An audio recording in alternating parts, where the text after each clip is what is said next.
어쩜 이렇게 시간이 안 가는지 정말 버스 안에서 고인 이불 속에서 고인은 언제나 너에게 고인. Pembangunan adalah proses perubahan yang mencakup seluruh sistem sosial seperti politik, ekonomi, infrastruktur, pertahanan, pendidikan, teknologi, kelembagaan, dan kebudayaan. Konsep ini melibatkan usaha atau rangkaian usaha pertumbuhan dan perubahan yang terencana yang dilaksanakan secara sadar oleh suatu bangsa dan negara, serta pemerintah dalam rangka pembinaan bangsa. Pembangunan juga merupakan hasil dari kegiatan dan program pemerintah yang dirancang untuk mendukung masyarakat mencapai kesejahteraan sosial, tujuan sosial ekonomi, dan sebagainya dengan cara meningkatkan pembangunan dalam perspektif budaya. Pembangunan paradigma baru menetapkan manusia sebagai pusat tujuan akhir atau aktivitas pembangunan dengan tujuan tertinggi dari pembangunan adalah tercapainya hukuman development. Oleh karena itu, pembangunan dapat dipandang sebagai suatu proses perubahan ke arah yang lebih baik melalui upaya yang dilakukan secara terencana dalam kerangka Islam. Pembangunan menempatkan manusia sebagai fokus dengan pembangunan spiritual dan materi yang tidak dipisahkan dan secara kebersamaan. Dengan demikian, pembangunan memiliki arti ganda. Yang pertama adalah pembangunan yang lebih berorientasi pada pertumbuhan yang berfokus pada masalah kualitatif produksi dan pembangunan sumber daya, dan yang kedua adalah pembangunan yang lebih berorientasi pada perubahan dan distribusi barang serta peningkatan hubungan sosial. Dengan demikian, makna pembangunan adalah konsep kemerdekaan manusia, di mana kemerdekaan atau kebebasan di sini hendaknya diartikan secara luas sebagai kemampuan untuk berdiri. Pembangunan politik merujuk pada proses perubahan dari tradisional ke arah masyarakat modern, serta dari masyarakat statis ke masyarakat dinamis, yang berhubungan dengan orientasi pembangunan. Ini melibatkan aspek sosial, budaya, hukum, dan ekonomi. Pembangunan politik juga dapat diartikan sebagai suatu upaya untuk memahami perubahan sosial, politik yang terjadi di negara-negara berkembang, dengan fokus pada instabilitas politik yang mempengaruhi kapasitas sistem politik karena rasionalisasi, integrasi, dan demokratis yang belum berjalan dengan baik. Dengan demikian, pembangunan politik merupakan aspek penting dalam upaya mencapai perubahan positif dalam sistem politik suatu negara, termasuk dalam konteks pembangunan ekonomi, demokrasi, dan stabilitas politik. Tahun ini selalu ada pemilih pemula. Siapa sih yang disebut pemilih pemula itu? Siapa yang mau tahu? Jadi yang dimaksud dengan pemilih pemula adalah warga Indonesia yang baru pertama kali ikut pemilu nasional dengan usia antara 17 sampai 21 tahun. Kalau istilah sekarang sih disebutnya generasi Z ya, yang lahirnya sekitar 98 sampai 2002. Selain yang muda-muda, ternyata ada juga pemilih pemula yang tua loh sob. Mereka adalah anggota TNI atau Polri yang baru pensiun. Soalnya kan selama masa aktif mereka nggak boleh milih biar tetap netral. Data sementara Kementerian Dalam Negeri menyebutkan jumlah pemilih pemula pemilu 2019 mencapai 7 juta jiwa. Sementara itu, total daftar pemilihnya diperkirakan mencapai 196,5 juta jiwa.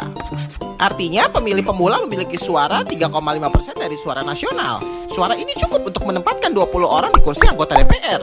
Walaupun pertama milih, tapi perannya sama pentingnya kayak pemilih lainnya, karena satu suara akan menentukan nasib seluruh warga Indonesia untuk 5 tahun mendatang. Salah pilih bisa menyesal kemudian. Jadi jangan sampai lo kehilangan hak suara karena malas jalan ke TPS atau apatis dengan politik sob. Emang sih kadang ada masalah administrasi seperti kesalahan data kependudukan dan kartu pemilih yang memang mesti diperbaiki pemerintah. Tapi untuk yang satu ini harus diperjuangkan. Terus terakhir, jangan memilih kucing dalam karung. Kenali dulu siapa yang mau lo pilih. Mau pilih gebetan aja bela-belain stalking. Masa cari tahu latar belakang kandidat aja males? Nah, apa saja yang udah kamu persiapkan untuk menentukan nasib Indonesia 5 tahun yang akan datang? Hehe. Apa itu pemilu? Mengapa perlu ada pemilu? Dan bagaimana cara kita sebagai pemilih berpartisipasi dalam pemilu? Pemilu merupakan kepanjangan dari pemilihan umum. Pemilu ini berfungsi untuk pengambilan keputusan secara formal, di mana masyarakat nantinya akan memilih seseorang untuk memegang jabatan politik, yaitu presiden dan wakil presiden, anggota DPR, anggota DPRD di tingkat provinsi atau kabupaten atau kota, dan anggota DPD. Oh iya, biasanya kalau kawan Brin dengar pemilu, yang langsung ada di pikiran pasti pemilihan umum di tingkat nasional. Pemilu di Indonesia terbagi dua, yaitu pemilu di tingkat nasional dan tingkat daerah.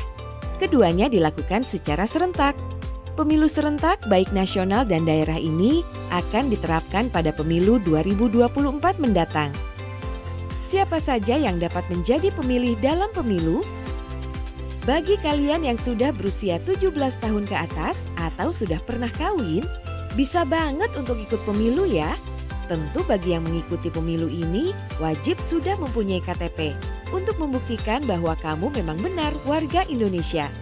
Selain itu, orang yang bisa ikut pemilu harus memiliki jiwa yang sehat, memastikan diri bahwa hak untuk memilih sedang tidak dicabut dan juga bukan anggota Polri atau TNI. Gitu kawan Brin. Untuk itu, yuk kita secara aktif melakukan pengecekan apakah kita sudah terdaftar sebagai pemilih dalam daftar pemilih tetap yang dapat diakses di website KPU. Jika sudah terdaftar, kita juga perlu cek kembali apakah data-data kita sudah sesuai. Misal, kesesuaian antara domisili dan daerah pemilihan. Kalau kawan Brin menemukan ada data yang tidak sesuai, maka perlu melakukan pelaporan agar datanya diubah dan masuk dalam kategori daftar pemilih tambahan. Kawan Brin bisa mengikuti pemilu ini di TPS. Tapi TPS itu apa sih? TPS adalah tempat pemungutan suara. TPS merupakan tempat dilakukannya pemungutan suara di mana nanti pemilih akan diberikan surat suara dan diperkenankan menggunakan hak pilihnya secara rahasia di dalam bilik suara. Selanjutnya, pemilih dapat memasukkan kertas suara tersebut pada kotak suara yang disediakan oleh panitia penyelenggara pemilu setempat. Kotak suara tersebut memiliki logo KPU. Pemilih lalu memberikan suaranya dengan cara mencoblos pada kolom pasangan calon yang memuat nomor urut atau nama pasangan calon atau foto pasangan calon. Yuk kita pergunakan hak pilih ini sesuai hati nurani dan bebas dari tekanan apapun dan dilakukan secara rahasia.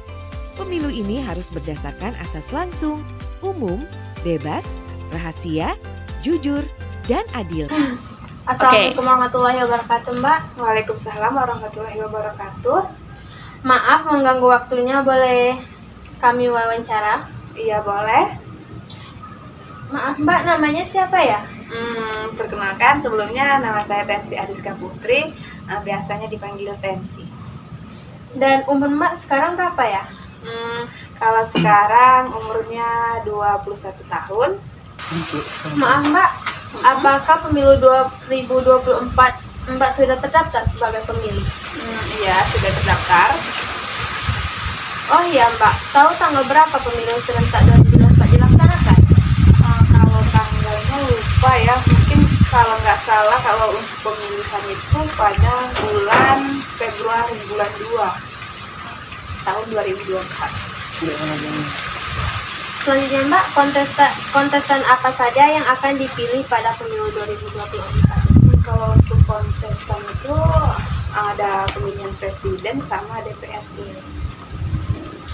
Selanjutnya Mbak tahu nggak sih siapa pasangan calon presiden dan calon presiden yang maju dalam pemilu 2024 ini? Itu kalau ada nomor 1 itu Anies Baswedan sama siapa ya wakil Anies tuh? Muhaimin. Iya, Muhaimin. Kemudian yang kedua itu ada Prabowo sama Gibran. Yang ketiga itu ada Ganjar sama Mahfud. Bagaimana tanggapan Mbak terhadap golput atau pemegang hak pilih tapi tidak memilih? Kalau berbicara tentang golput ya, di setiap orang itu pastinya berhak untuk mengeluarkan suaranya masing-masing dan berhak untuk memilih siapapun itu. Sebenarnya kalau untuk golput itu sendiri tidak diperbolehkan, karena di setiap orang itu harus mempunyai, ibaratnya itu harus mempunyai pendirian untuk menentukan siapa yang nantinya akan menjadi presiden ataupun DPR. Selanjutnya Mbak, bagaimana tanggapan Mbak terhadap caleg yang menyuap atau menyogok untuk membeli suara? Sebenarnya kalau berbicara tentang menyuap di Indonesia ini sudah terkenal sekali, apapun itu, entah itu pemilihan presiden, mungkin DPR, bupati dan lain sebagainya, sudah hal menyuap itu bukan yang sesuatu yang langka lagi, memang sudah familiar di kalangan masyarakat. Kebanyakan juga masyarakat sekarang itu nomor satu itu adalah uang. Kalau untuk yang lainnya itu menjadi urusan belakangan. Tapi sebenarnya kalau untuk urusan menyuap itu tidak diperbolehkan. Tapi di Indonesia juga kini sudah ibaratnya sudah menjadi sudah menjadi kebudayaan di setiap mau pemilu. Ya itu. Yang pertanyaan yang terakhir Mbak, bagaimana saran Mbak kepada calon agar mendapatkan simpati dari masyarakat?